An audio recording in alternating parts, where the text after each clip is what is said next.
I got a comment, my favourite in a long time. The more I watch your newer short videos, the more they all support your LHFE 2.3 video, where Victor Hugo talks about how the people of his time were destroying the old buildings. They had the technology to build imitations, which you are demonstrating now in your short videos. Spot on, thank you. LHFE 2.3, where I discuss Victor Hugo, was my way in to presenting my revised thesis. And I planned to ease things as I went, slowly debunking my previous claims and refining my arguments. But it just was not feasible in terms of writing. My form was suffering too much, so I crashed it down. I think it's a good time to present my revised hypothesis in a series of short videos, starting with the overall plot. This hypothesis relies on the viewer understanding that structures between the medieval era to the present day were very possible for those in the history books to build. By accepting this, it opens up a whole new avenue of investigation in terms of historical erasure and fabrication. A quick caveat. I do acknowledge that there are impossible structures by what the narrative tells us. This is primarily the megalithic stuff, the pyramids, Baalbek, etc. I will reference these when appropriate, but they are slightly outside the scope of my current research. My focus is on the end of the Middle Ages, where I think a great population reset occurred, and what I call the Great Transition, or Age of Transition, the period from 1400 to the 20th century. So let's start with the broader, more general plot.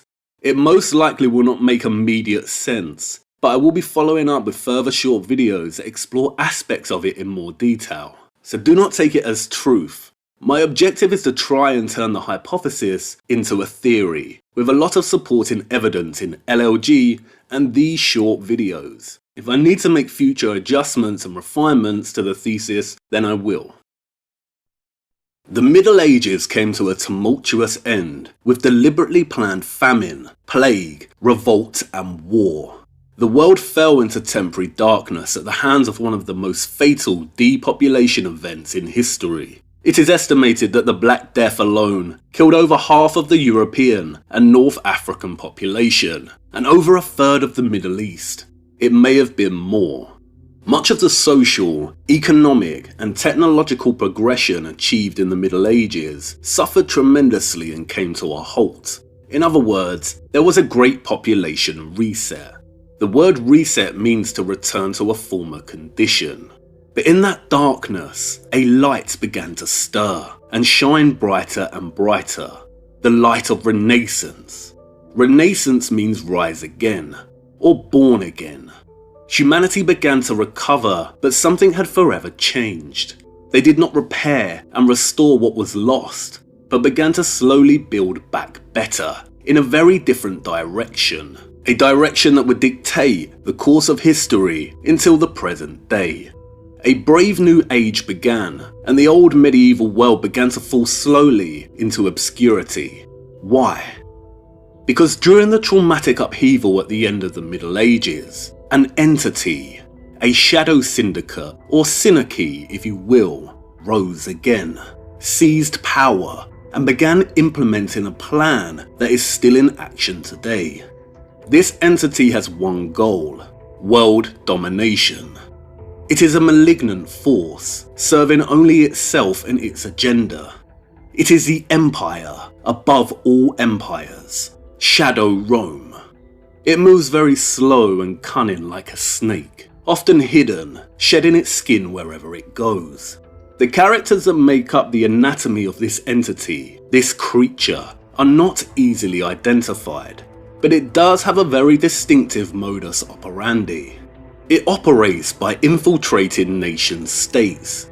It uses large-scale staged events to further its agenda. It has orchestrated these events since the end of the Middle Ages, and continues to do so today.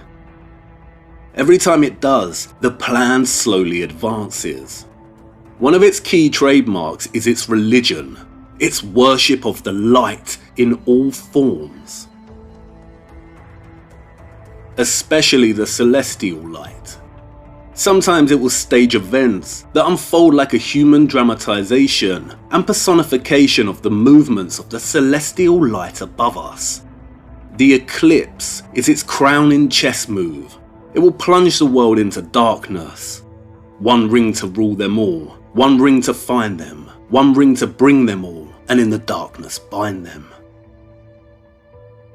Only to then bring back the light, the saviours and their solutions that society embraces with open arms. Each time this happens, this entity slowly advances its agenda.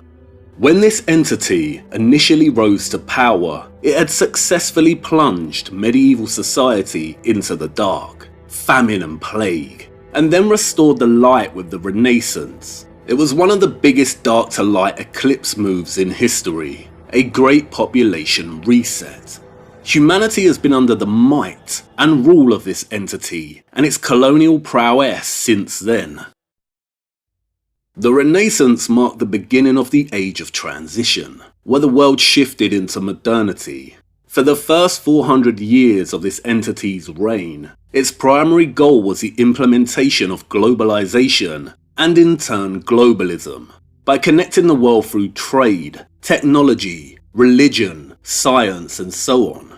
It achieved this through infiltration, colonialism, slavery, industrialization, and war. Not everyone accepts change. Competitors for power arise. This entity had to protect itself and conquer with military and imperial force. It had to divide and conquer. It devised new methods of defense and attack. What is a star? Celestial light. Who worships the light? Your masters. Libertas, the sole invictus. Its other central primary objective was to erase and replace the history of the old medieval world. And one of the key ways it achieved this was by using architecture as a weapon of historical erasure.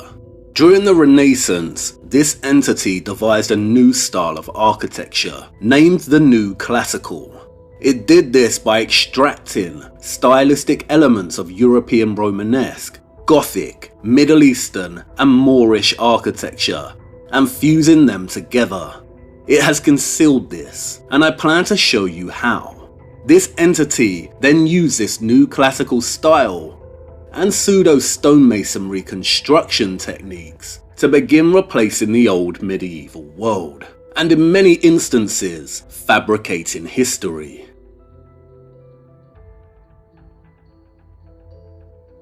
And it did so at a rapid pace. It began in Florence, and then spread across Europe, and then the rest of the world. If architecture ever held an alternative or esoteric function, it was lost and suppressed here during the Renaissance. If America has a greater hidden history, it was lost here. If Britain has a greater hidden history, it was lost here. This entity deliberately delayed the Industrial Revolution by 300 to 400 years, perhaps out of a fear of losing its position of power, perhaps to first let the population recover from the Black Death. The technology of the Industrial Revolution and its powerful potential did exist prior to the 1700s, but in a different form. When it was ready, this entity unleashed the industrial technology of steam power and used it to further strengthen its grip over the world through globalization and overt colonialism. It also uses technology to finalize its editing and erasure of medieval history. It continued to use the new classical style as a weapon of erasure, demolishing old sites and replacing them in this style. But it also seized upon the Gothic style to finalize its agenda. This was primarily undertaken through two operations, the Victorian Restoration and the Gothic Revival. The first consisted of restoring and thus editing, destroying and replacing most of the remaining medieval structures in Europe. The second operation, the Gothic Revival, worked by spreading the Gothic style in the form of new structures all over the world. Why? to instill and solidify in the minds of contemporary and future generations a preconception of what the medieval world looked like. It also used a new classical and Gothic revival as a means of cultural colonialism, subjugating entire nations to its own cultural expression, changing their religion, histories, education, mythology, and so on. This does not belong in India. The classical here does not belong in Singapore. It does not reflect their national expression. Here they are building a huge classical edifice in South Africa. Does this carry an African cultural inflection? Does it even belong in Britain? What about America? Eradicating heritage characterizes this entire period. The new classical is the architectural expression of this globalist entity and its colonial monomania. Does this mean every classical or Gothic structure built during the Age of Transition served the agenda to erase what came before? No, but a big portion of them did. The builders, the brickmakers, the stonemasons, the decorators, the carpenters, the labourers themselves were some of the most talented, hard-working, and incredible artists of all time. They were our ancestors, and their legacy is immortalised in these structures.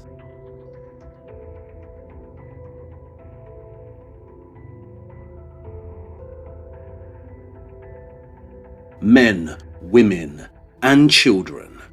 Without a very sly and sinister form of child slavery, there would have been no industrial revolution. Empires are built on the backs of slaves.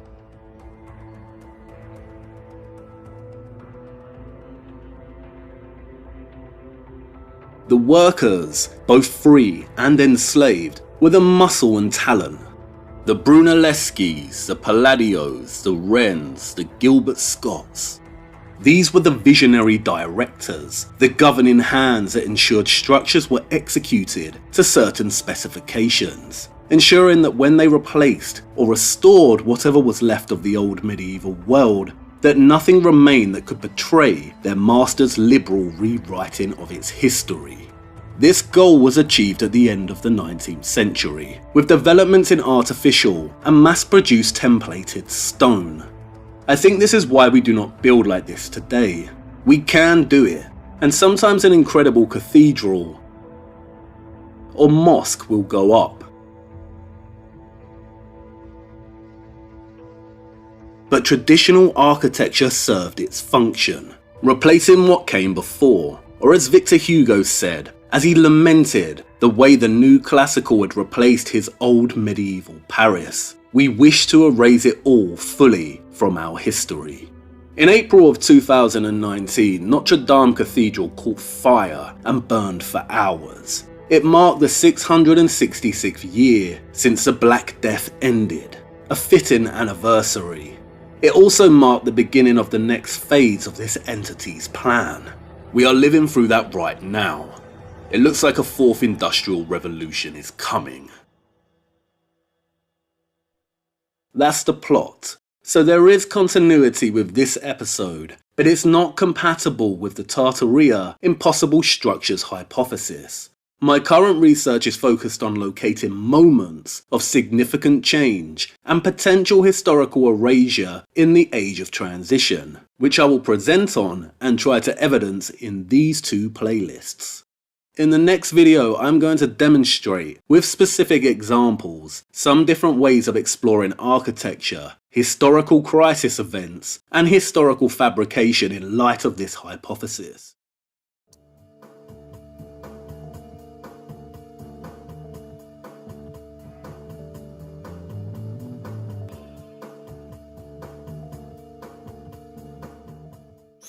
Raiden, are you receiving? We're still here. How's that possible? The AI was destroyed.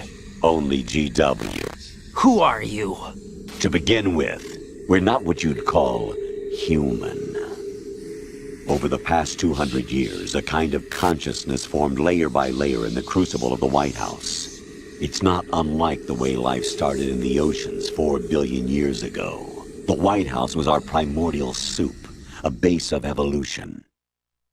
We are formless. We are the very discipline and morality that Americans invoke so often. How can anyone hope to eliminate us? As long as this nation exists, so will we. Cut the crap! If you're immortal, why would you take away individual freedoms and censor the net? Jack, don't be silly. Don't you know that our plans have your interests, not ours, in mind? What? Jack, listen carefully, like a good boy. The mapping of the human genome was completed early this century. As a result, the evolutionary log of the human race lay open to us. We started with genetic engineering, and in the end, we succeeded in digitizing life itself. But there are things not covered by genetic information. What do you mean? Human memories, ideas, culture, history. Genes don't contain any record of human history. Is it something that should not be passed on? Should that information be left at the mercy of nature? We've always kept records of our lives, through words, pictures, symbols, from tablets to books. But not all the information was inherited by later generations. A small percentage of the whole was selected and processed, then passed on. Not unlike genes, really. That's what history is, Jack. But in the current digitized world, trivial information is accumulating every second, preserved in all its triteness, never fading, always accessible. Rumors about petty issues, misinterpretations, slander. All this junk data, preserved in an unfiltered state, growing at an alarming rate. It will only slow down social progress, reduce the rate of evolution. Right. You seem to think that our plan is one of censorship. Are you telling me it's not? You're being silly. What we propose to do is not to control content, but to create context. Create context. The digital society furthers human flaws and selectively rewards development of convenient half-truths. Just look at the strange juxtapositions of morality around you. Billions spent on new weapons in order to humanely murder other humans. Rights of criminals are given more respect than the privacy of their victims. Although there are people suffering in poverty, huge donations are made to protect endangered species. Everyone grows up being told the same thing. Be nice to other people. But beat out the competition. You're special. Believe in yourself and you will succeed. But it's obvious from the start that only a few can succeed. You exercise your right to freedom, and this is the result. All rhetoric to avoid conflict and protect each other from hurt. The untested truths, spun by different interests, continue to churn and accumulate in the sandbox of political correctness and value systems. Everyone withdraws into their own small gated community, afraid of a larger forum. They stay inside their little ponds, leaking whatever truth suits them into the growing cesspool of society at large. The different cardinal truths neither clash nor mesh.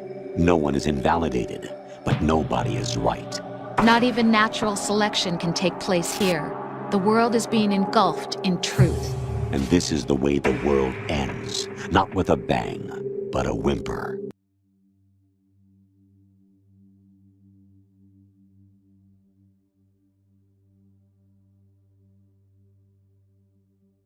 Metal Gear Solid 2 was released in 2001 and prophesized our current era, in which we find ourselves on the brink of another industrial revolution and in the fog and haze of information warfare. The word truth has become an economy unto itself. It has lost its sovereignty, and we are flooded, day in, day out, 24 hours a day, with seemingly contradictory truths. The next genius move of the entity, to completely destabilize our perception of reality. But a question remains: how did a video game in 2001 predict our current era of social media and digitized information warfare so accurately before Google, YouTube, Twitter, Instagram were invented? The most sensible answer is that the technology of the digital world was developed in secret many years before it was unleashed onto the public. But is that a reasonable hypothesis? Could technology really be developed in secret and subsequently given to the public later under the guise of invention, innovation and business? And if so, has technology always been developed secretly behind the scenes? The ruins of Rievaulx Abbey. The medieval monasteries of Britain suffer from a kind of cliché misrepresentation, a distorted preconditioned image perpetrated by the entity. We think of monks dressed in wool, living in quiet solitude, toiling in their fields and attending structured prayer. This could not be further from the truth, and it doesn't help that they are all in ruin. Rievaulx was a massive site, including more than 70 outbuildings and covering 100 square miles of Yorkshire. Now only the abbey remains in ruins, but there were many factories in its jurisdiction. And in 1997, archaeologists and geophysicists found something remarkable. They set out to investigate 13th century iron making techniques, using extremely sophisticated magnetometers and fluxgate gradiometers.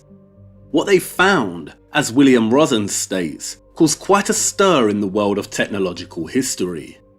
They found an abundance of residual magnetism around the site. It suggested that the furnaces in use during the 13th century at just one of the abbey's iron smelters were producing iron at a level of technical sophistication equivalent to that of 18th century Britain.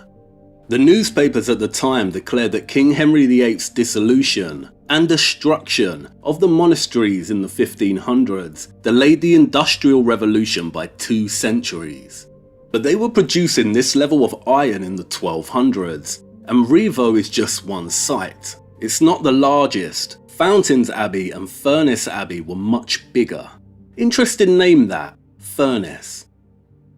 There were over 800 monastic sites in Britain alone. Perhaps it was the Black Death in the 1300s that truly delayed the Industrial Revolution. It certainly would have slowed progress.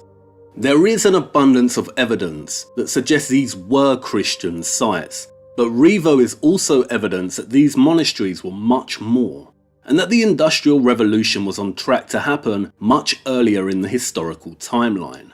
But a question remains, where did all that technological knowledge and infrastructure go? The monasteries are in ruin, their contents are missing, either stolen, buried, or reused. It would not surprise you if I told you that the internet, in its pre-form, was invented at DARPA, the US Department of Defense Advanced Research Projects Agency. It was developed in secret before being launched to the world. But would it surprise you if I told you that the steam engine shared a similar story? In 1639, the government-run Royal Office of Ordnance had been expanded to include part of an ancient estate, Vauxhall. Vauxhall was a place of resort for artists, mechanics, and where experiments and trials of profitable inventions should be carried on. Or as Rosen states, it was a sort of 17th century equivalent of DARPA. The steam engine in question was invented by a military engineer here, and developed for the sole purpose of pumping water. A new invention for raising any quantity of water to any height by the help of fire alone. This is in the mid-1600s, a steam engine being developed by the military in secret way before the Industrial Revolution. This is direct evidence that significant technologies have been developed in their pre-forms by military engineers for centuries before our modern era. And given the extremely high levels of magnetism discovered at Rievaulx, it begs the question, is there a connection between the technology lost at the end of the Middle Ages and the military? Where did the engineering infrastructure that was once present at these monastic sites go? Is there a relationship between these sites and steam? Was technology one of the real reasons they were destroyed by Henry, under the guise of politics and a divorce? Were their contents secretly absorbed into the military? Finding evidence of secret military involvement in repurposing technology of the Middle Ages is not going to be easy. Documents would have likely been handwritten, archived under top secret, or destroyed. But in my search for evidence, I found something quite different, but more startling. They say the devil's in the detail, There is a slight misconception that architecture, canals, bridges and so on are the sole product of civil engineering, of innovative architects, hard-working citizens and slaves. That's just one part of the story. There is another side to the story that's been greatly overlooked and, in many cases, buried. Since the beginning of the Age of Transition, construction technology and engineering methods were one of the best kept secrets of the European military. In his article on British military engineers in 19th century India, John Weiler states, surprisingly, this significant historical phenomenon has been barely explored by scholars. And I'm not surprised, because as I have come to learn, military engineering from the 1400s to the 1700s operated through the tacit transfer of technological knowledge. Tacit means silent, unspoken. It means secret. And one of the greatest secrets of the military during the Age of Transition was cement and concrete. It was treated like precious gold. Formal and technical documentation on hydraulic cement doesn't really appear until the 1750s.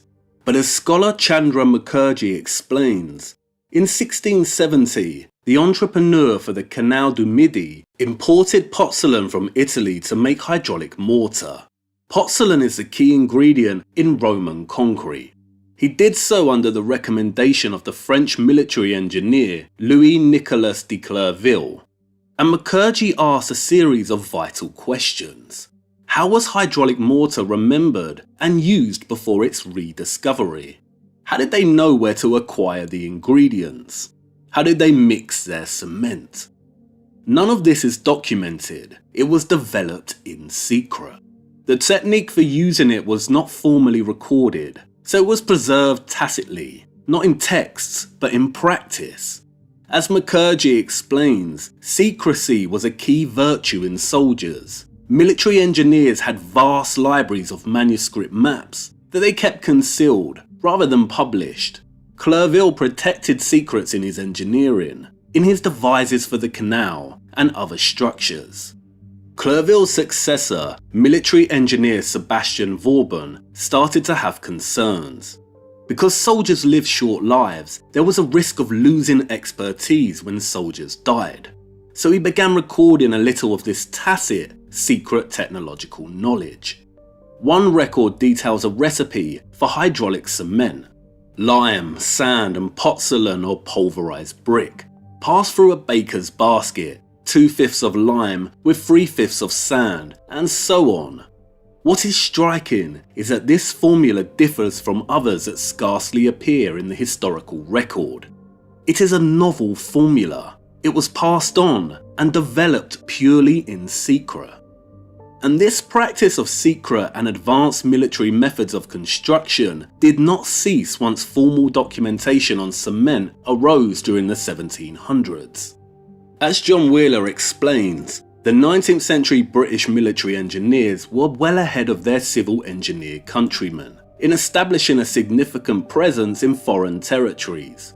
British engineers moved into foreign lands from the late 1830s, carrying with them the influences of advanced technology. Engineers were active in India from the mid-18th century as a separate branch of the army in the service of the East India Company. British military engineers were well underway in the Caribbean in 1700s, in India, Canada, in Western Australia. During the period 1851 to 1856, Royal Engineers undertook a variety of experiments. In India, experimentation with limes, cements and concrete led the way. They developed magnesia cement, more accurately described as natural hydraulic cement made from magnesian limestone. They were also setting up a whole range of prefabricated structures. In another article, Todd Charlotte informs us that America's oldest and largest construction agency was the Corps of Engineers. They built massively and with great precision, and part of their knowledge also relied on the person-to-person, word-of-mouth transfer of technological knowledge from industrial Europe. Again, the transfer of tacit or secret military engineering knowledge. Why is this important? Firstly, this demonstrates that there was a military-industrial complex of engineers dealing in secret with undisclosed and experimental technologies during the Age of Transition. There is enough evidence to classify this as a theory.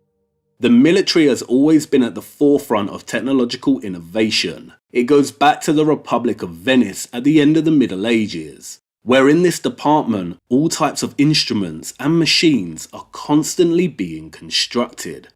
But the highly secretive manner when it comes to concrete is startling. They were not this careful when it came to the steam engine. That is documented. So why was something like concrete guarded so carefully? And to what extent did they develop and use it? Wouldn't sharing this knowledge benefit all societies immensely? You could argue it was to stop other nation-state militaries from stealing techniques and gaining advantage. But let's hypothesize a bit more. What if all militaries were unknowingly controlled and under the rule and might of the entity? Do you know what you can do with cement and concrete, especially cast concrete? It's common knowledge that the ancient Romans built with brick and concrete. The Pantheon, Colosseum, Temple of Saturn are all concrete. When the empire fell, concrete largely disappeared until the Renaissance, a very peculiar and abrupt period of discontinuity, 1,000 years.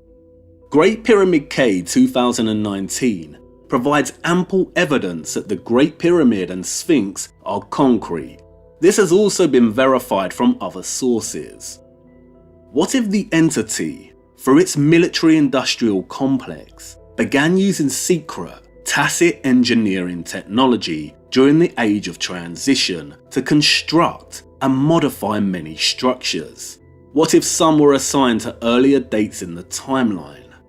What if the real history of Rome was deliberately buried, and Shadow Rome took its place, and, influenced by Egyptian methods of construction, began fabricating these ruins out of artificial stone? Could many ruins be artificial? Have you noticed how many classical sites also feature obelisks? Have you ever heard of the Renaissance book hunters, of Poggio Bracciolini in particular?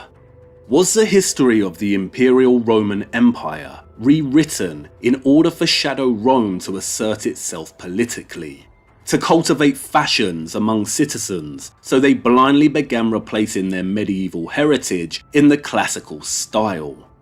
And to what extent has undocumented artificial stone technology been used to erase, change, and replace structures that came before? But then there is a problem of storing and developing these technologies in secret, especially during the early periods of the Age of Transition. Where would they do that, and with what workforce? What is a fortification? A defensive measure in times of warfare? Yes, but also an impenetrable stronghold, perhaps a place to develop technology in secret, a sanctuary to store the hidden, perhaps even a prison to keep slaves, a formidable fortress that is not easy to enter or escape from. Where did the technological infrastructure of Revo go? A star, light. Who worships the light? And could some of these be connected to pre-Renaissance domes, deep underground tunnels? Metal Gear Solid 2, a prophetic warning. I'm sure this entity is reveling in the curious, entertaining the idea that the people of the past could not build these structures.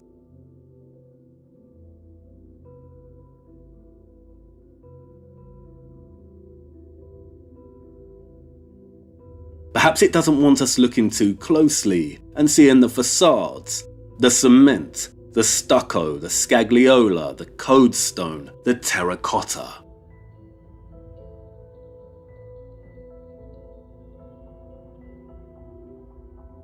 The artificial stone that's everywhere, and how easy they could do it.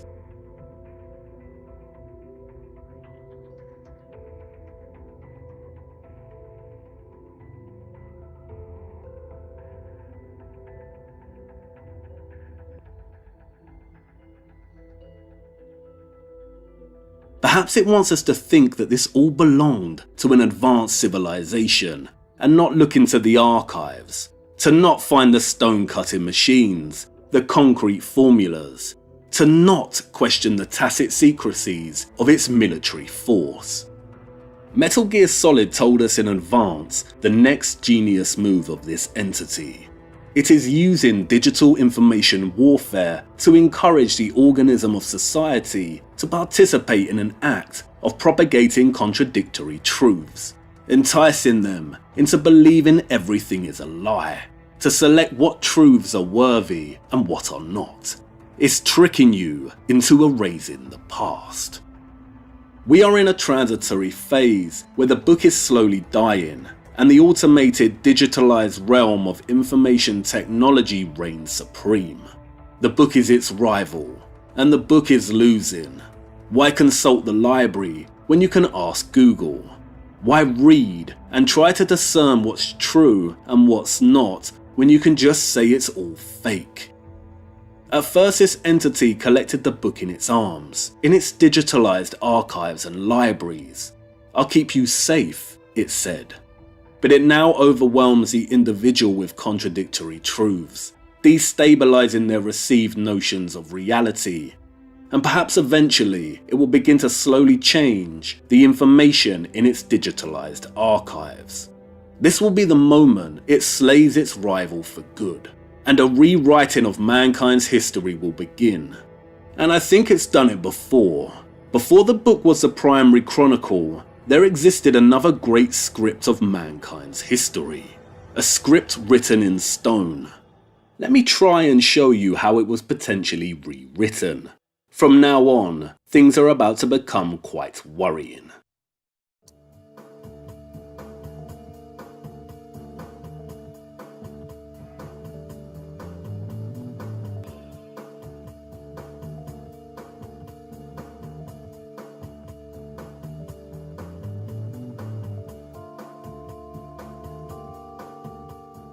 Something is wrong. Something doesn't feel natural.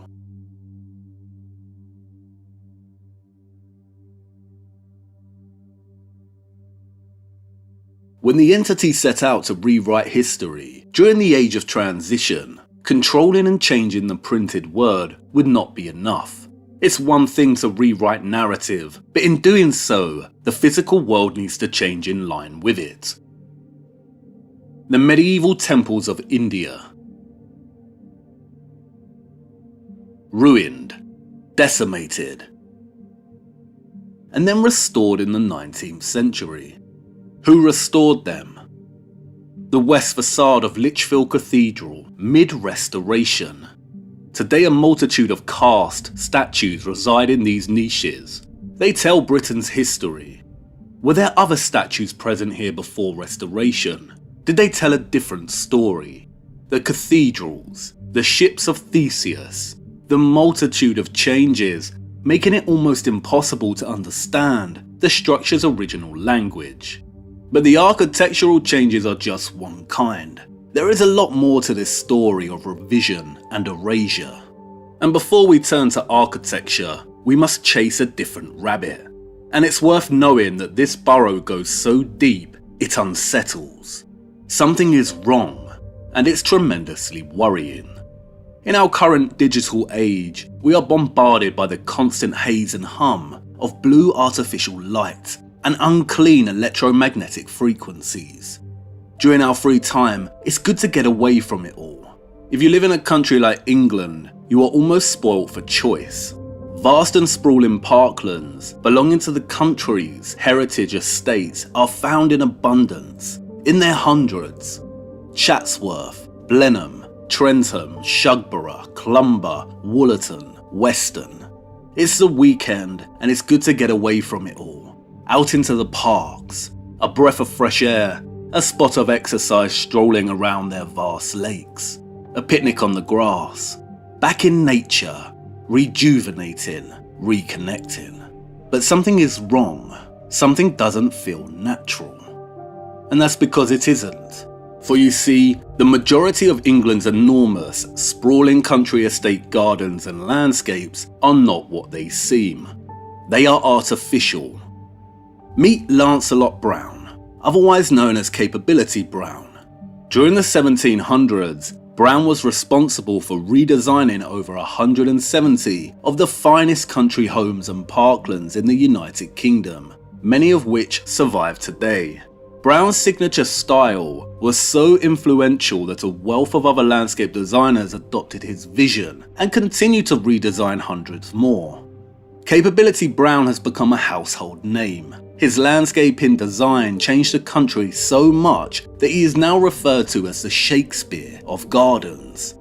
He was a leading frontman for the entity, setting in motion a fashion that would obliterate England's medieval heritage. Beware of fashions. They are often catalysts for control. And from the 1400s to the 1800s, the classical style of architecture was all the rage. Sneaky classical. It wasn't enough just to be popular, was it? You had to smear your rival. The insipid taste of Gothic ornamentation, these odious monstrosities of an ignorant age, produced by the torrents of barbarism. You see, to encourage society to warm to and embrace a revived classical style, and to use it to replace their medieval heritage, propaganda like this was necessary. Means of disseminating propaganda were limited in the 1700s, but one of the key ways this was achieved was through literature. Literature was the equivalent of our television shows, and it was English poet Alexander Pope who helped ensure that the elite and wealthy wanted to spend their money destroying the majority of medieval estates in the UK and renewing them in the classical style. Pope promoted the idea of following ancient or classical principles in the garden as well as in architecture.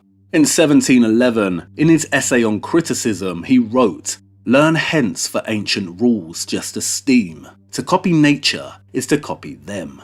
What does that mean? To copy nature is to copy them.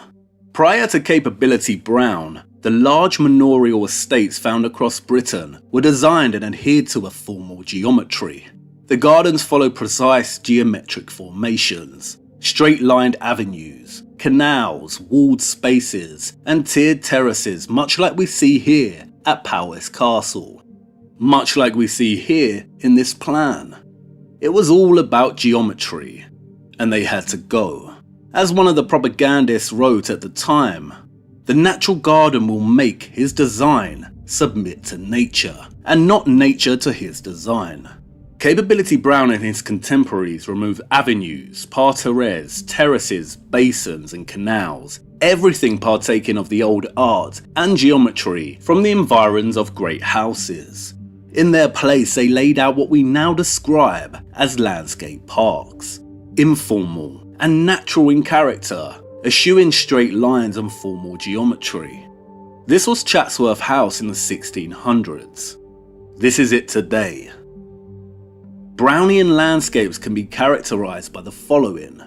They consist of vast, uninterrupted stretches of land, merging the garden with the landscape beyond, punctuated by irregular clumps of woodland and trees. Thousands upon thousands of trees were moved and planted for this effect. An immense amount of earth was moved to smooth the landscape, to create hills, to cover the medieval landscape that existed before it. Straight lines were everywhere replaced by curves and sinuosity. To not obstruct the view of the greater landscape from the house, formal walls were removed and inverted. This is a ha-ha. It is an inverted wall or sunken wall. From the perspective of the house, it gives a continuous, uninterrupted view. And from the outside of the house, it prevents any livestock from entering this area. Finally was the redesign of the landscape's water networks. Their previous geometric formations were replaced with irregular bodies of water. Artificial lakes and serpentine rivers were created instead, curving through the greater landscape like a snake. These characteristics define the Brownian landscape, and his style was immensely influential and was widely copied, so that many hundreds of landscape parks had appeared in England by the time of his death, and still exist today. As this map shows, Brown sites alone covered almost the entirety of the country. You see this landscape, from the clusters of trees, to the smooth gradients of hills, to the woodland borders beyond, and the serpentine river and lake. It is all artificial. It was all man-made in the 1700s and carefully constructed to look this way. And I know what you want to say. What? There is no way. But I'm not lying. Longleat and its gardens. In their analysis of Longleat's contracts, David Brown and Tom Williamson tell us that they describe how terraces were to be levelled, land drained, and walls removed, various basins and canals filled in or deformalised, and trees and shrubs planted, and gravel walks laid out. A ha-ha was to be constructed, and modifications made to the existing serpentine water so that its sharp turns were removed. Horace Walpole visited Chatsworth in 1761. His journal tells how they were widening and raising the river and carrying the park onto the side of it and levelling a great deal of ground to show the river. The estate accounts record regular payments to Michael Milliken, Brown's associate, for moving earth. The accounts for Harewood at the time reveal that workmen were engaged to remove a vast hill to the south of the house, and this project went on for 10 years, using 10 to 45 labourers. This is the south view of Harewood. It's man-made. All Brown's landscapes are artificial. For all their supposedly natural appearance, Williamson writes, Brown's lakes were alien impositions on the landscape, often being highly engineered. The process of creating these features was often the largest and most technically demanding of any earthwork operation. A significant body of water would need to be penned, and the level maintained through the year. In some sites, Brown reshaped extensive topography and diverted rivers to create the shape of the water feature. Manipulation of the water was achieved through a variety of means. The most simple method was erecting a dam across a watercourse so that water was ponded back behind it. They would build an earthen embankment dam, dig out sections, and shape the edges of the lake to create an ideal form. Some dams were large, up to 210 meters long. Where the geology for creating lakes was impermeable, a measure of puddling with clay was sometimes required to ensure that the lake held water. This method of rammed clay or puddling creates a watertight material that offsets water permeability and was used in the construction of canals. When there was no natural watercourse available, where rivers were absent, artificial ones would be created by the use of valleys and damming of streams. If such natural resources were lacking, then artificial lakes could be constructed instead. Brown would engineer these artificial lakes to be fed from a number of small streams and springs. Several sites contained a pre-existing water body, typically a canal or fish pond, which Brown expanded and reshaped into long lakes. Often a complex and extensive system of channels and culverts would be created to mitigate any risk of flooding. Brown created drainage systems, parallel sets of underground brick-built barrel drains, to ensure land would not become waterlogged. Damp moory ground, despite its location in the park, was removed. A certain mindset developed. If it could not be so improved, it should be drowned if possible beneath the waters of a lake. I hope you understand the enormity of Brown's activities, the vast amount of earth moving required to achieve this vision. Capability Brown, the Shakespeare of gardens, the great earth mover. It is almost unfathomable, and it characterized a majority of engineering construction throughout the 1700s.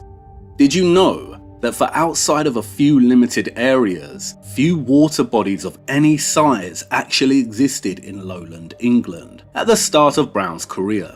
Now there are huge lakes thanks to Brown. He remodeled the entire landscape of lowland England. Something is wrong. Something doesn't feel natural. The great earth mover. And what is earth? Soil. Mud. But how on earth was this the product of one man?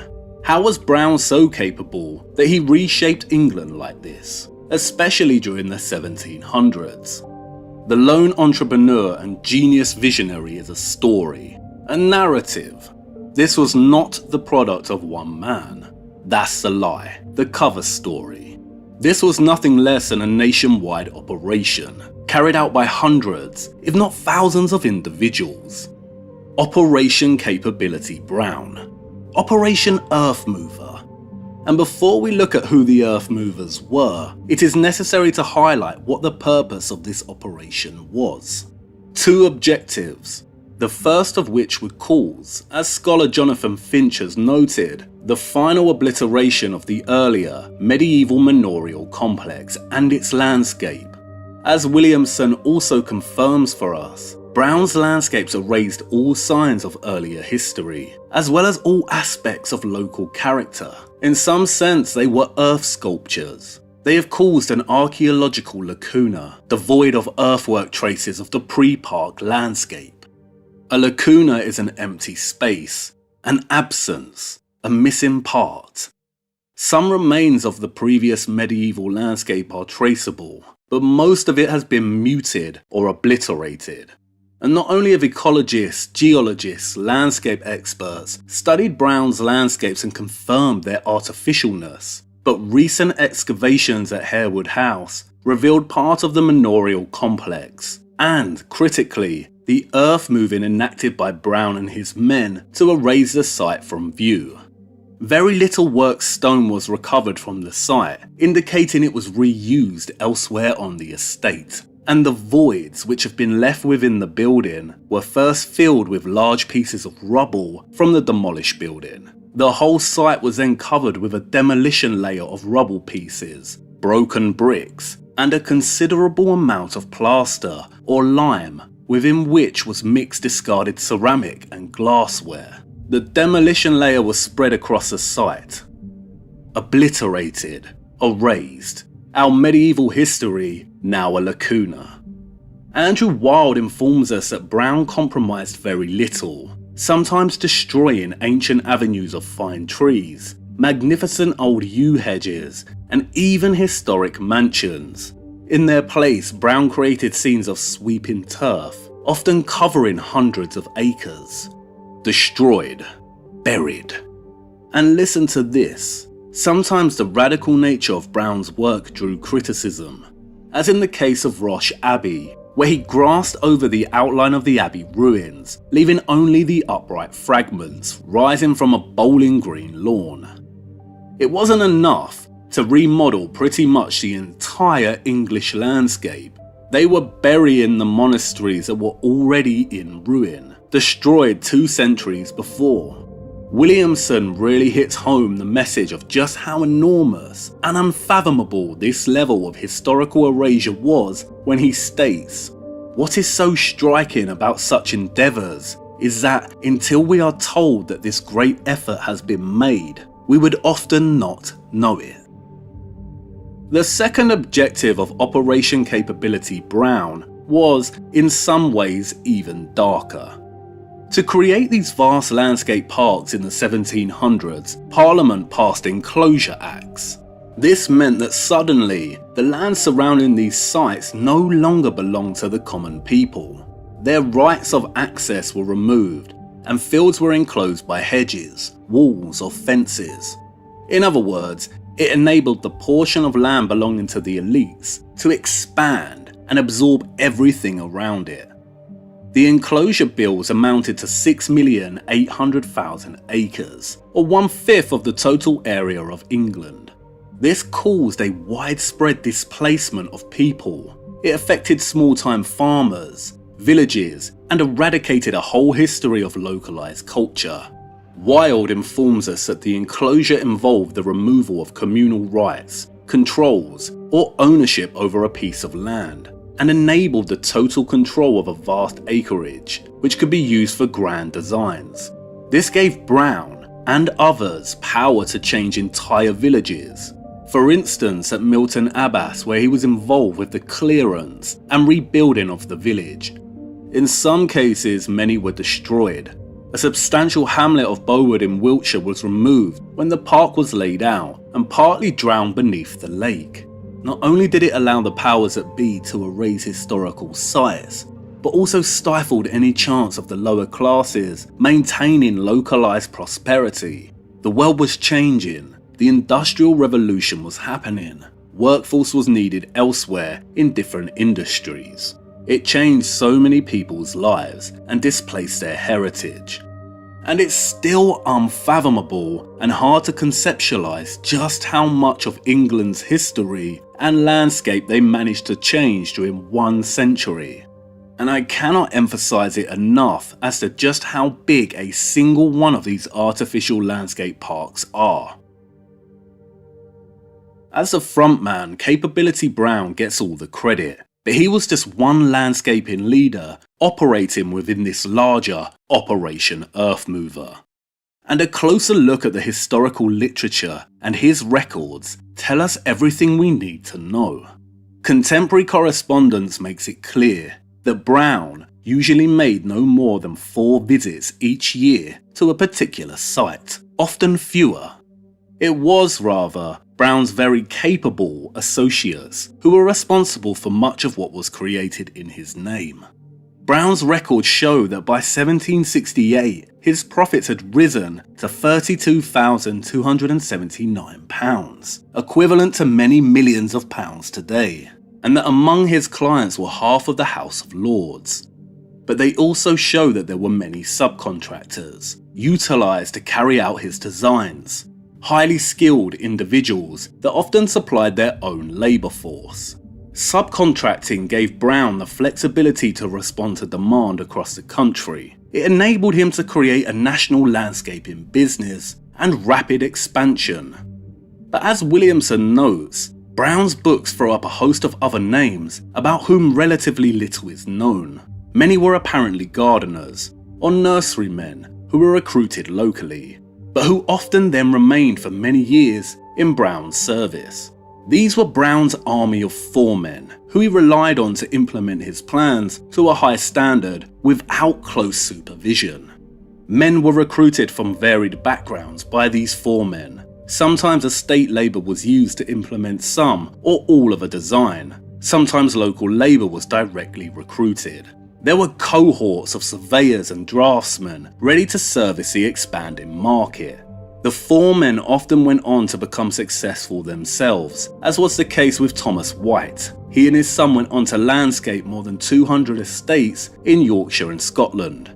Brown's foremen were trusted to such a high degree that when they encountered issues and had to change plan, they did so without Brown's approval. One account reports having to make a body of water 90 feet wider than Brown's original plan, of which the foreman concluded, "I think it will look well." As Finch writes, this is important evidence because it clearly shows that Brown's foreman was confident and trusted enough to take the initiative and had the ability to achieve Brown's overall vision, even when it meant adapting his plans. It also shows that the foremen were confident taking risks and not consulting Brown, even though they were working on estates that belonged to the country's most elite. Whoever these foremen or subcontractors were, they were trusted, knew exactly what they were doing, and were able to employ workforces readily.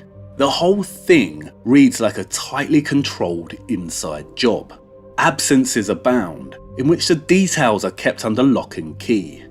Even researchers acknowledge that there remain questions about how projects were approached, organised and directed, and it appears that a strategy of following the money is not going to provide us with the required understanding, as there are too many missing links.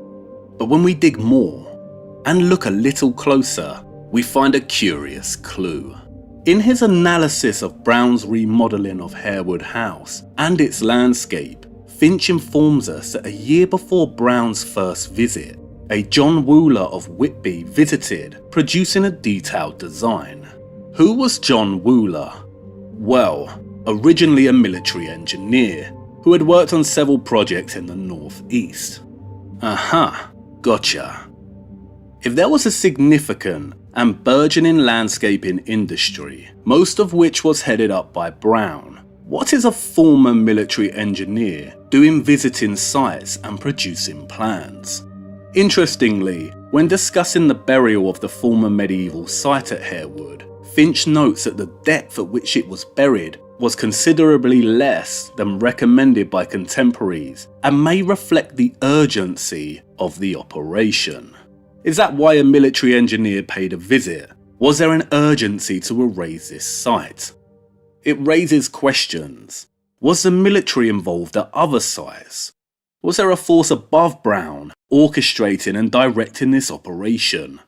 Was secret or tacit military engineering technology used in re-landscaping the entire nation? A 1773 Act of Parliament suggests that something secret was certainly occurring. Parliament established a mechanism of road closure orders, creating perimeter belts around these sites, and which served to provide a measure of seclusion and privacy, as did the lodges which were erected at the gates of the larger parks. Parks removed the homes of local people and the fields of their labour from the polite gaze. Contracts drawn up when parks were created are sometimes quite explicit in this. They diverted and closed footpaths and roads. They wanted to be hidden. Was this to hide secret military involvement? Or perhaps to hide the act of heritage destruction? Perhaps they buried a lot more than we know at these sites while re-landscaping. And if you're having doubts about whether this wide-scale re-landscaping of England was indeed an operation, then consider this.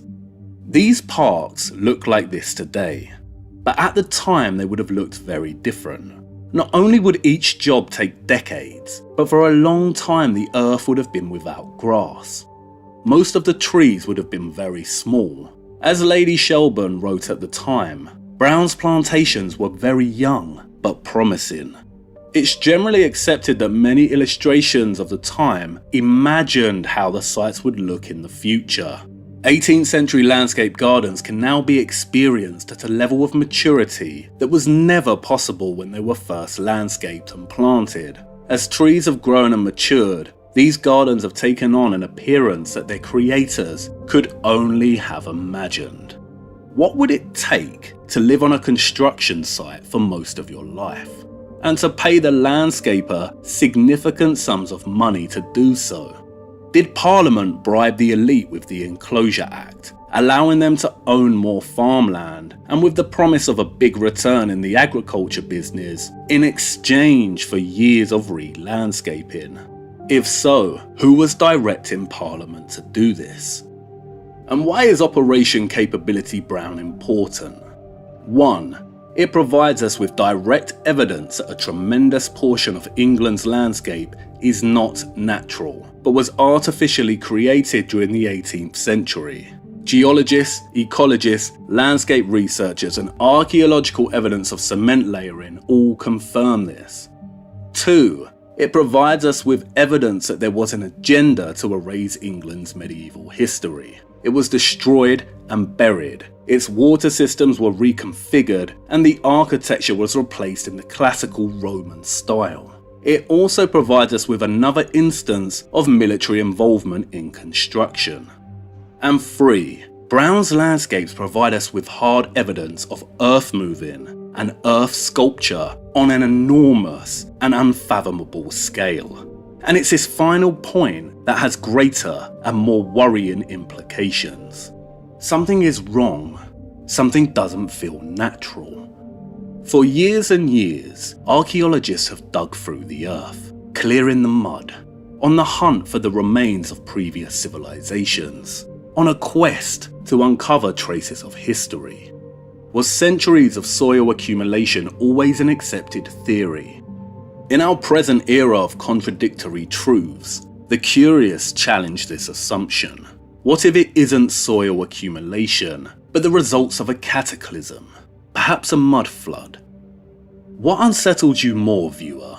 A cataclysm, or a deliberate, wide-scale and almost unfathomable burial at the hands of man itself? Don't you find it curious that many archaeological discoveries occurred during the 19th century and after?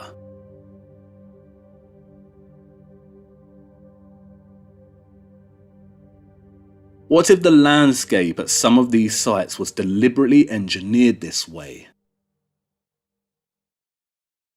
Deliberately sculpted, deliberately buried? What if they aren't as old as we think they are? If you came to England and walked these parks, would you know they were artificial? Were these parks designed like this to stop archaeologists digging in these locations? Has an operation like this occurred elsewhere and in an undisclosed manner? It's very interesting that the ground seems raised in many specific locations around the world. But this is not the same, and compared to Brown's landscapes it seems child's play. Something is wrong, and it's tremendously worrying. The Earth Movers, our buried history. I'd like to show you something that might surprise you. This new classical style of architecture is a later rendition of the Palladian form. It is one of the most prevalent styles found throughout the Brown Parklands.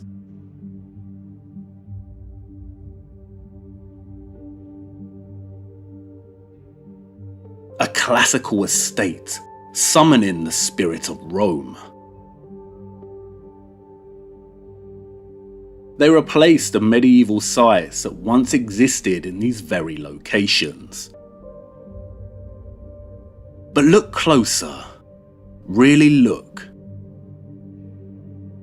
Can you see it? A hidden message encoded into the architecture itself that perhaps only those in the know can truly understand. The bottom layer of this later Palladian style often features rustication masonry.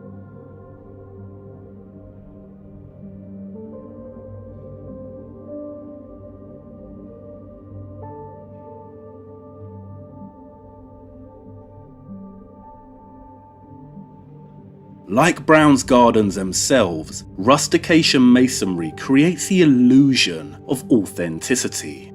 The blocks are supposed to look rustic, antique, old, but they have been purposefully crafted this way.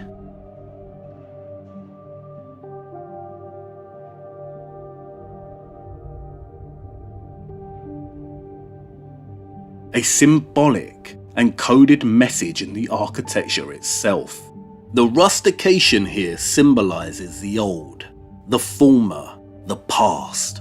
A hidden in plain sight, mocking gesture to its medieval predecessor. We built ourselves on top of you, on top of the old. We now own the land, and you exist beneath us, and we will continue to dominate and squash you into the very ground below until you are no longer visible and belong to ancient history. They are telling us we know what's beneath because we buried it. And is that a stretch? Looking for coded messages in all styles of architecture. Because they're often packed with religious codes and messages. So the first thing you notice with this entrance porch is that it's got 5 sides to the bay. 1, 2, 3, 4, 5. And each side is 5 foot long. 3, 4, 5. 5 times 5, 25. That symbolizes the 25th of December, Christ's birthday, and the 25th of March, the date of the Annunciation to the Virgin Mary. Perhaps it's not a stretch after all. And it really seems that the classical is full of symbolism and hidden messages. Blenheim, one of Capability Brown's finest landscapes. But look at the palace's ceiling, the all-seeing eye, the eye of the entity. I think it's time we took a closer look at this classical style and how it rose again.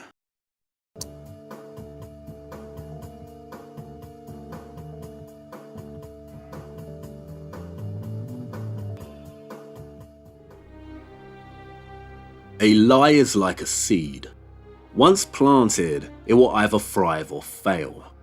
Lying can be convenient, prosperous, even necessary. But how many think about the seeds they plant? When planting a yew tree, would someone consider that they would die before they see it reach maturity? How after 1,000 years, the tangled roots and branches of that same tree may have spread to forever change the ecosystem around it. Lies are like seeds. Once planted, they can outlive and outpace a liar. What might seem inconsequential in the present can have grand consequences as time unfolds. A lie can change history forever. But it's the lies that resist exposure that are most troublesome. When you know someone is lying but you cannot irrefutably prove it. You feel it in your core, but it is your instinct against their word. What would that sort of lie do to the course of history and time?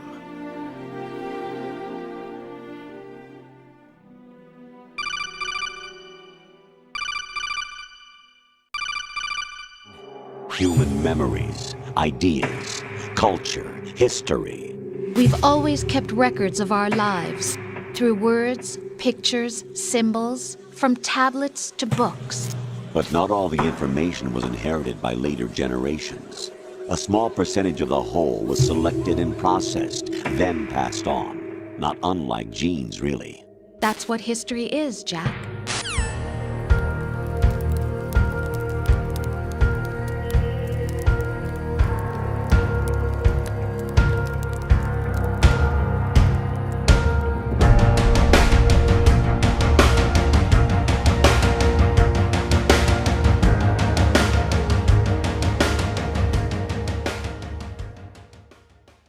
During the Middle Ages, reading and writing were skills very few possessed.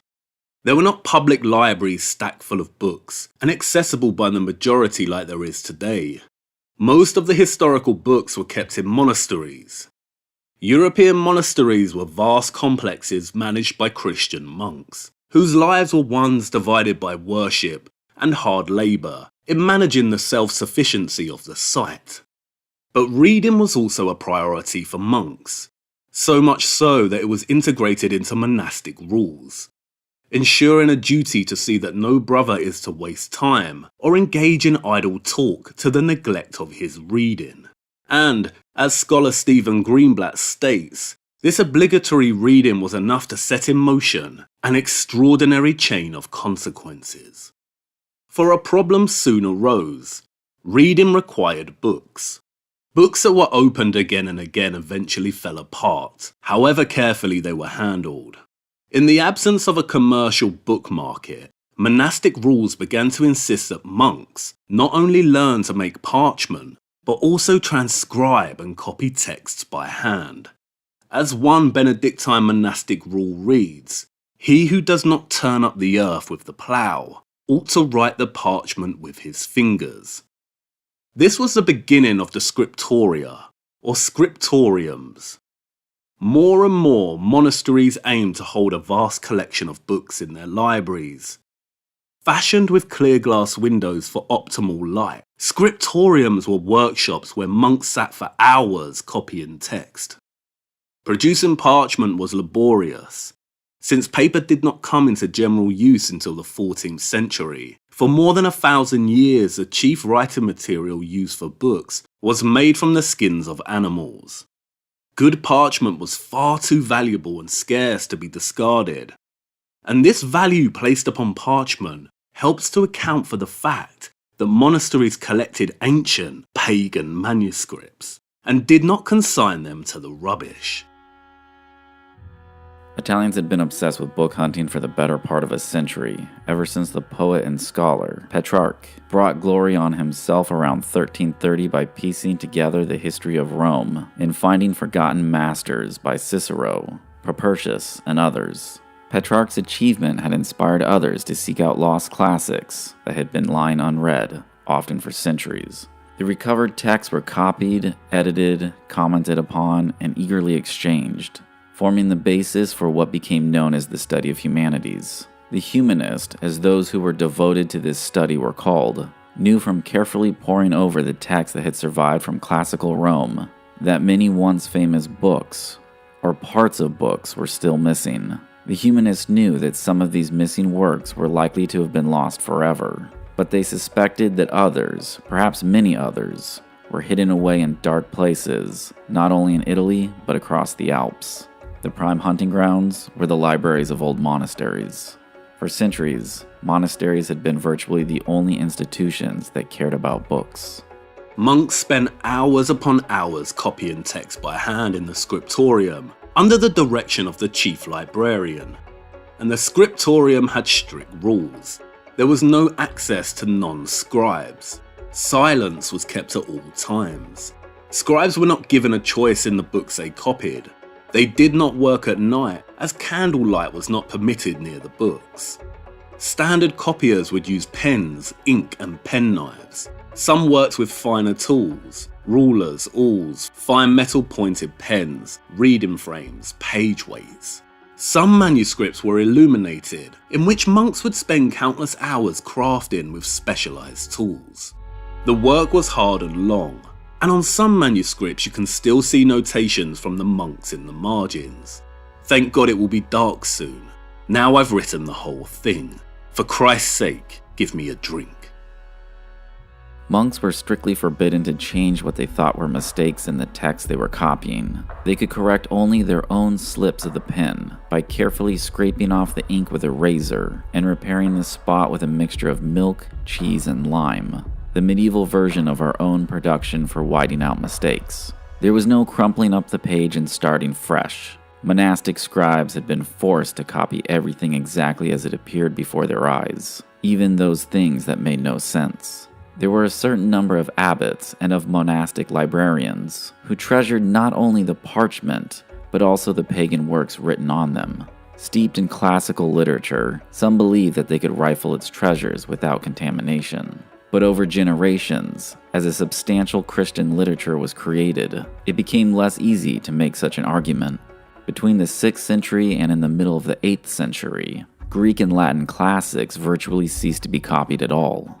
What had begun as an active campaign to forget, a pious attack on pagan ideas, had evolved into actual forgetting. The classics had been reduced to the condition of mute things, sheets of parchment, stitched together, covered with unread words. It was only because of the high value placed upon parchment that the writings of the ancients were kept alive at all. And, as the humanist book hunter knew, even strong material was no guarantee of survival. Working with knives, brushes and rags, monks often carefully washed away the old writings and wrote in their place the text that they were instructed by their superiors to copy. If the original ink proved tenacious, it could still be possible to make out the traces of the texts that were written over.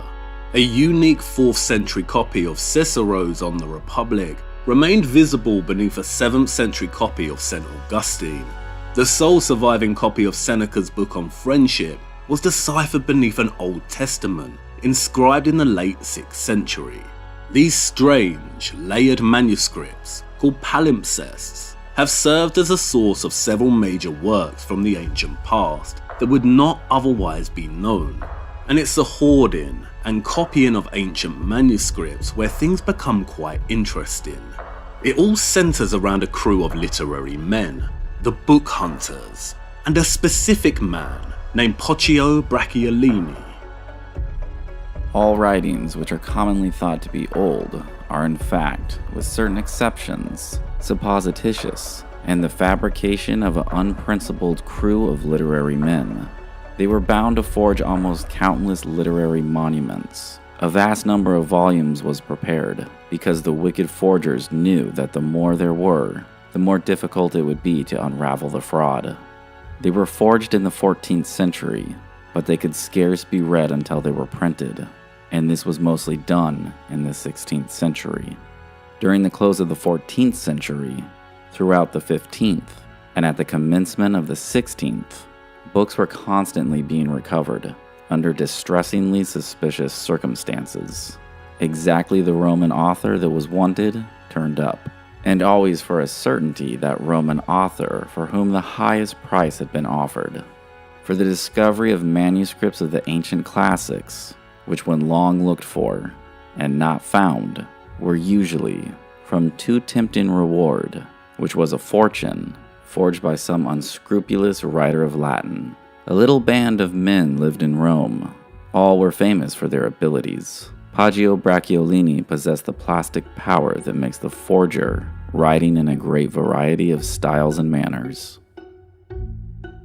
The Scaligerian chronology of Rome is constructed upon a most flimsy foundation indeed.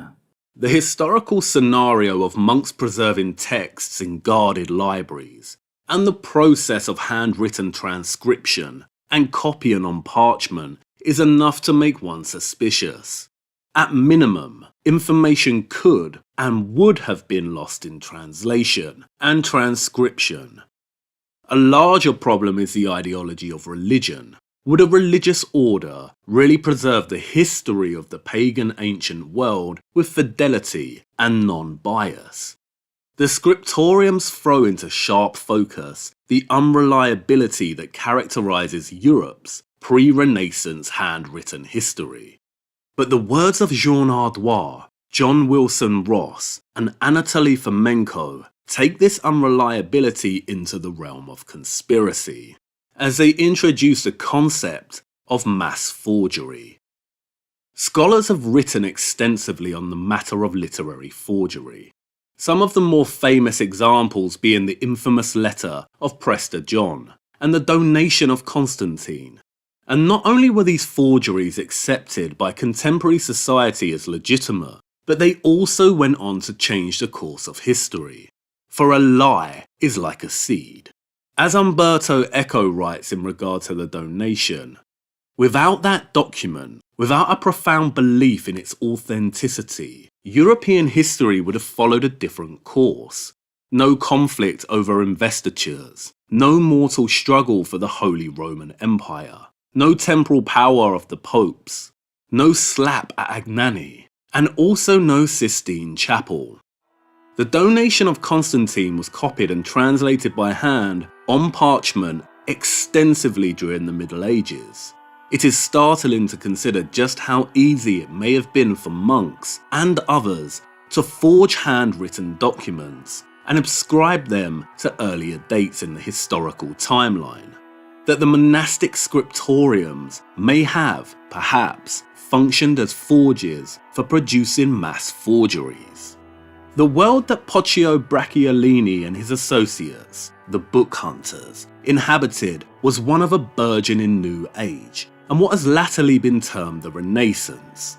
The humanists were casting off the shackles of what was then perceived as the dark ages of their immediate religious past, and looking back to their more ancient history with wonder and the longing for a lost world.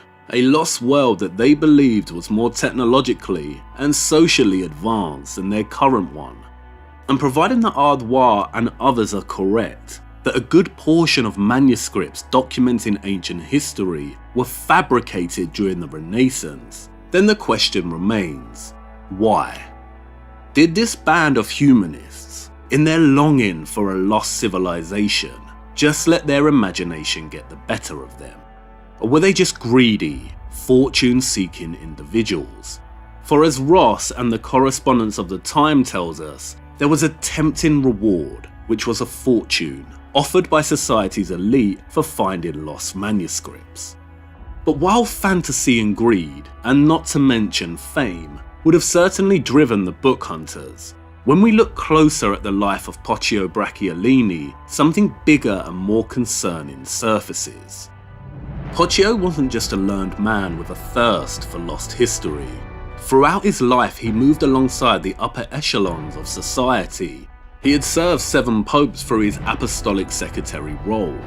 And not only that, but he was also excellent friends with and receiving patronage from the Medici family, one of the most powerful banking families in history.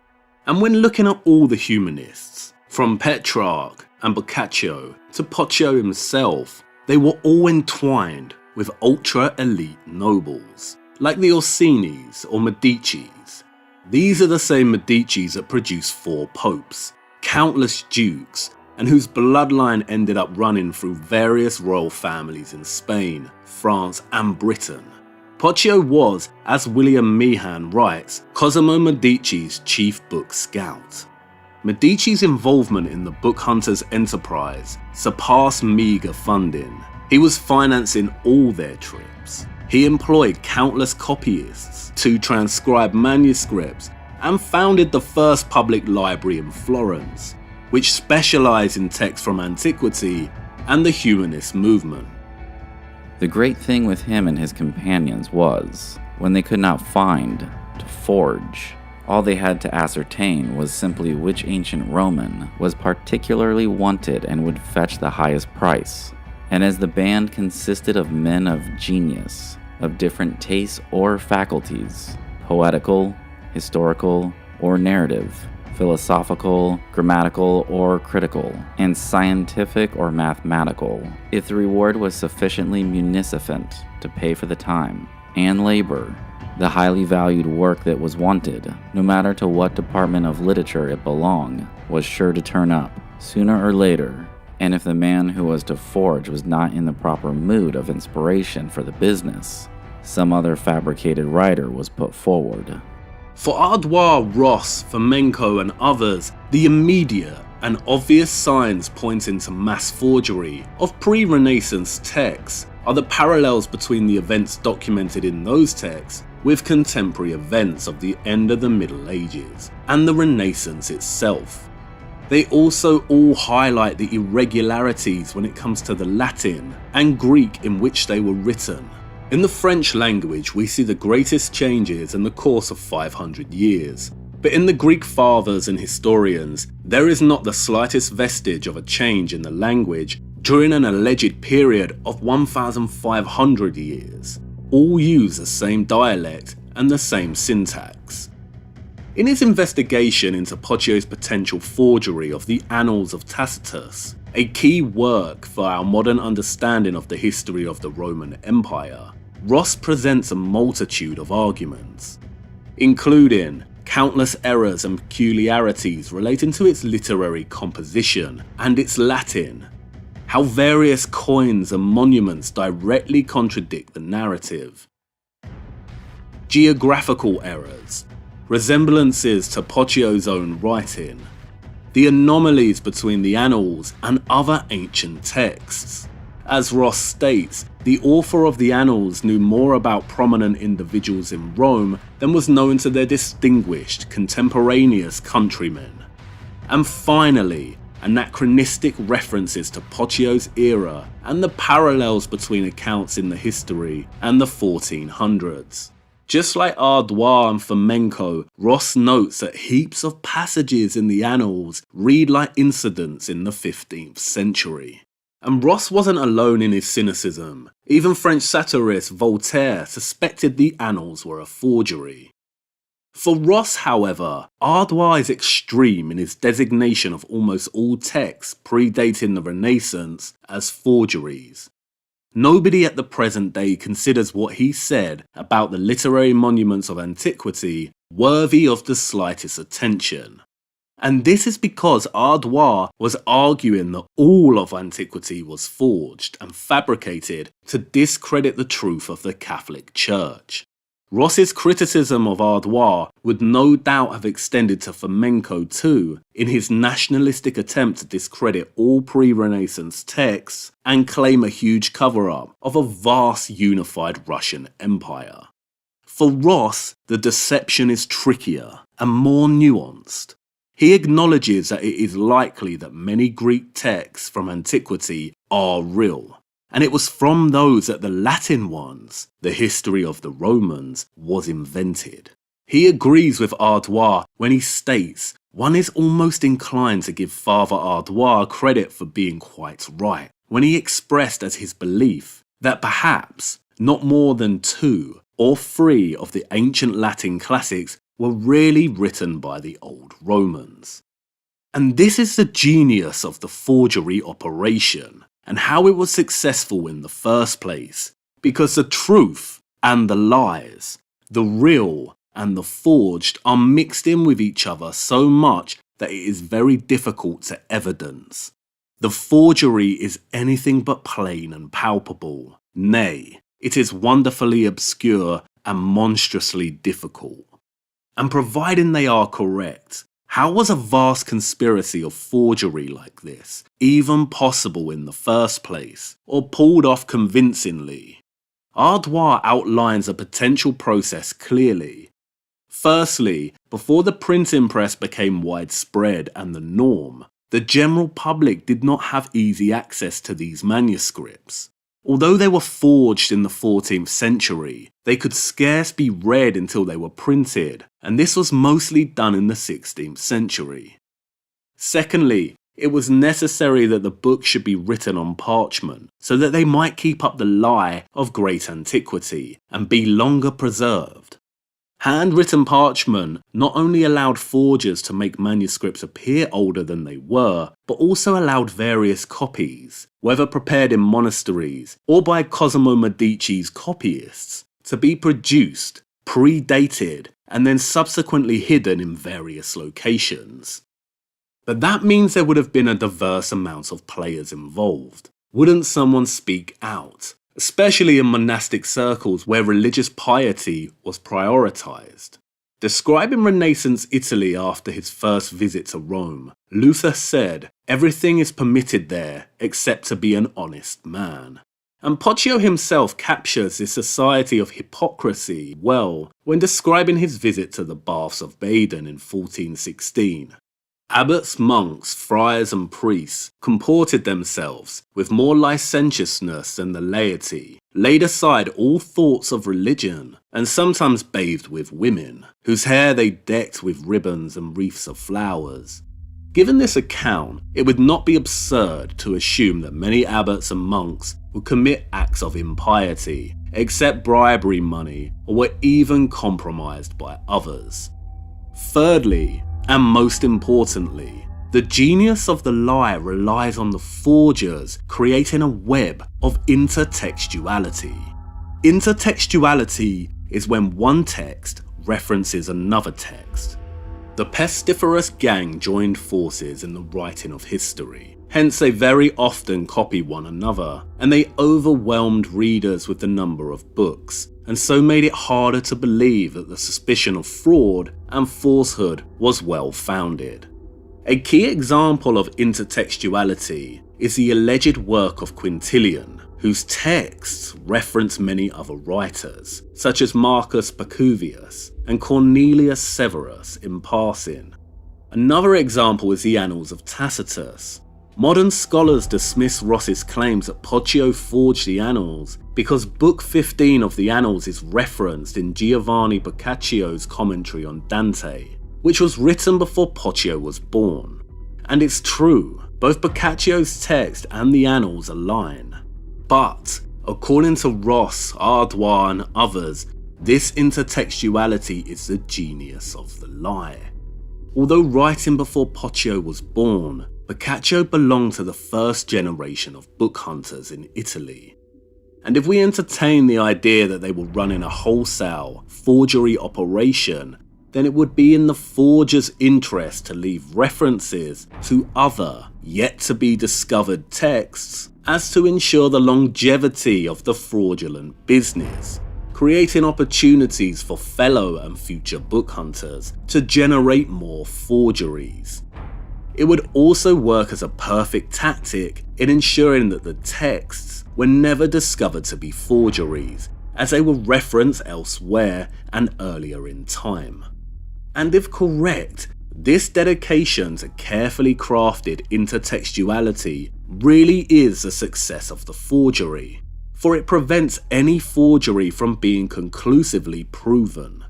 Unless undeniable evidence is presented demonstrating ancient texts to be forged, intertextuality will always keep the majority of scholars fixed to the idea that the texts are authentic, even though academia acknowledges that there were indeed forgeries during this period, such as Consolatio, a text allegedly written by the ancient Cicero that was discovered by humanist and book hunter Carolus Sigonius in 1583.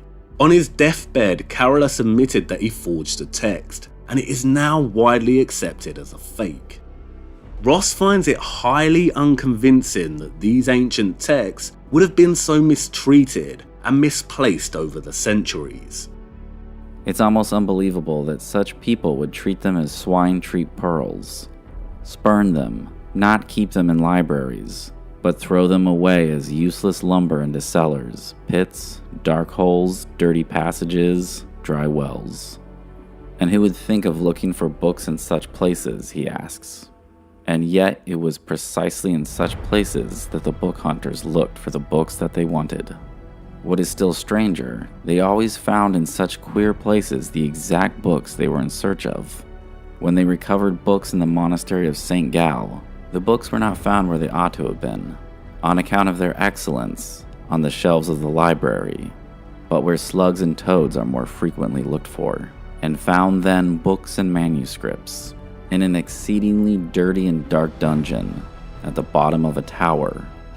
The circumstances surrounding the discovery of many alleged ancient lost texts is highly suspicious and coincidental. More often than not, they were found in darkness, in a blind dungeon, in a dirty dungeon, in dismal dungeons. The many coincidences, conveniences, and circumstances are very suspicious. And when looking closer at the correspondence between Poggio and his partner Niccolo Nicolai, we find suggestion that they were, indeed, up to no good. Under the patronage of Cosimo Medici, Nicolai, a fellow humanist and copyist, was responsible for building up a personal library of 800 manuscripts, which now reside in the Medici-founded Laurentian Library. Detailing the years leading up to the so-called rediscovery of the Annals of Tacitus, Ross informs us that Poggio, then a resident in Rome, began to forge a work with the intention of palming it off upon the world as written by an ancient Roman. As one of Poggio's early biographers recounts, in 1422 Piero Lamberteschi offered Poggio a situation, the nature of which is not precisely known, but which was probably that of a public professor in one of the Italian universities. The situation, the nature of which was unknown, and which would earn Poggio in 3 years 500 gold sequins, was, according to Ross, to forge a lost text, most likely the Annals. As he explains, Nicolai was at the bottom of this, advising his friend to undertake the task and frequently corresponding by letter discussing the matter. And while this early biographer speculates that the offer was to take up a position as a public professor in a university, Poggio's letters to Nicolai suggest the offer was of a different nature. Poggio writes, "I like the occupation to which he has invited me, and I hope I shall be able to produce something worth reading."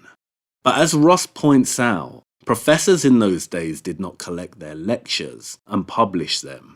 They could not then produce something worth reading. Poggio also writes that if I were to see that I should get that which our friend Piero expects, I would go not only to the end of Europe, but as far as to the wilds of Tartary. Again reinforcing that the task was to produce something that would reward him with a small fortune, to retire and travel far and wide. In another letter to Nicolai, dated 10th of June 1422, Poggio writes, "I want you to have no distrust. Give me the leisure and the time for writing that history, and I will do something you approve.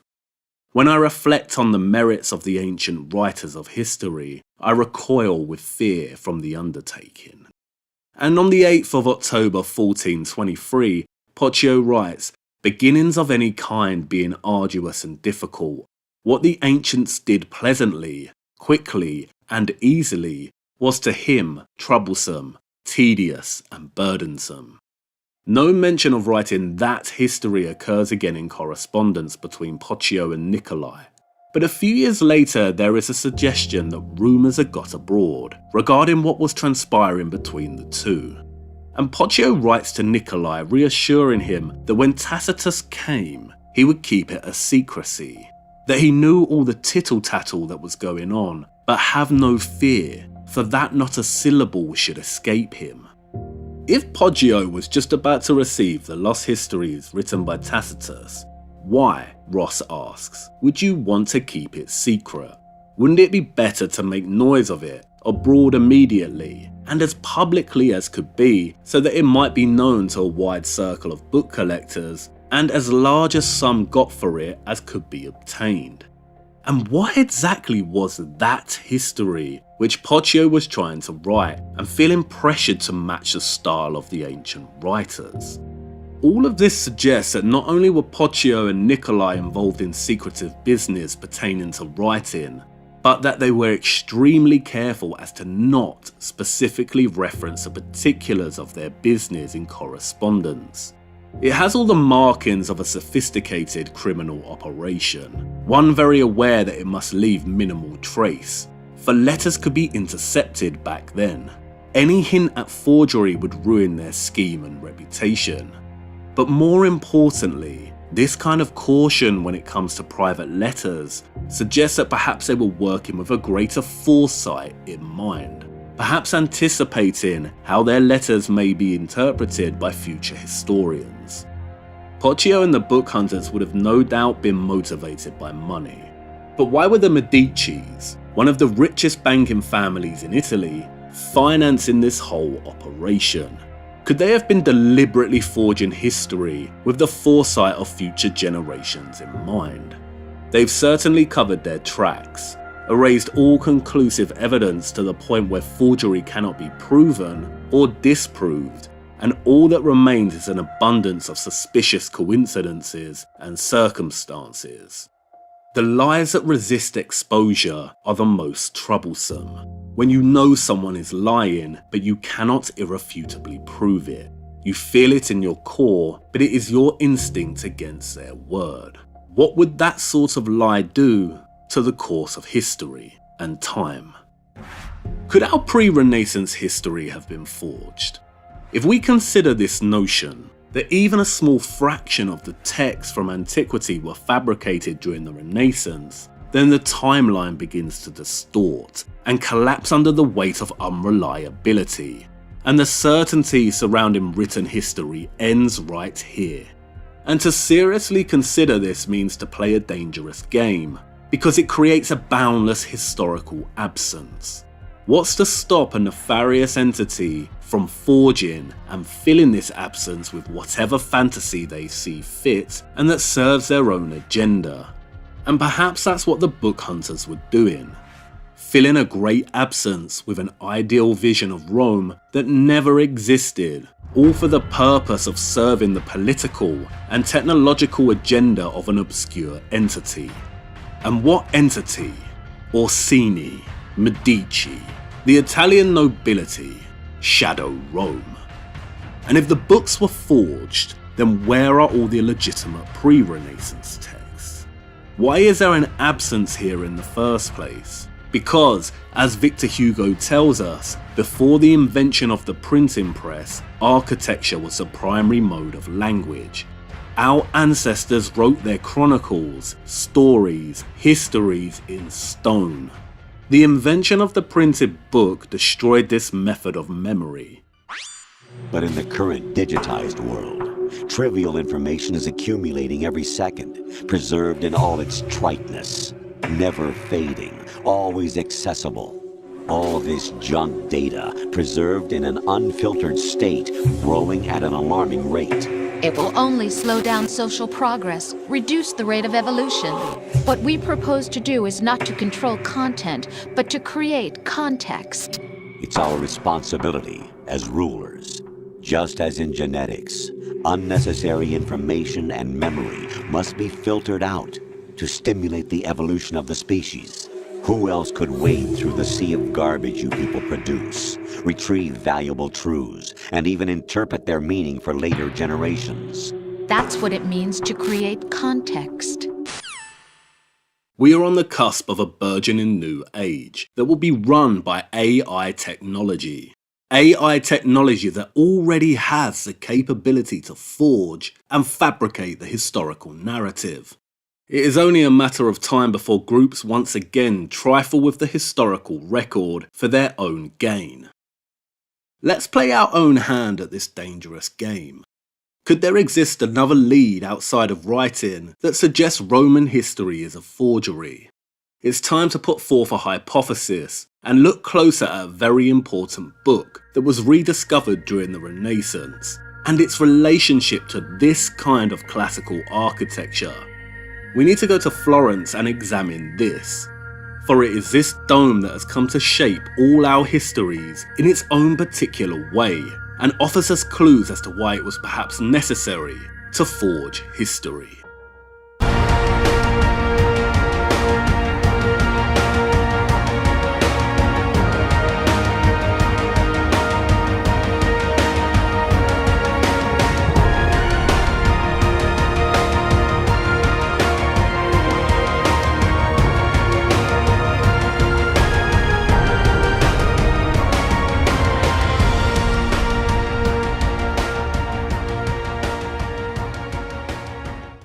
I need to find out where I am before I reach the stars. Yeah, before I step on Mars.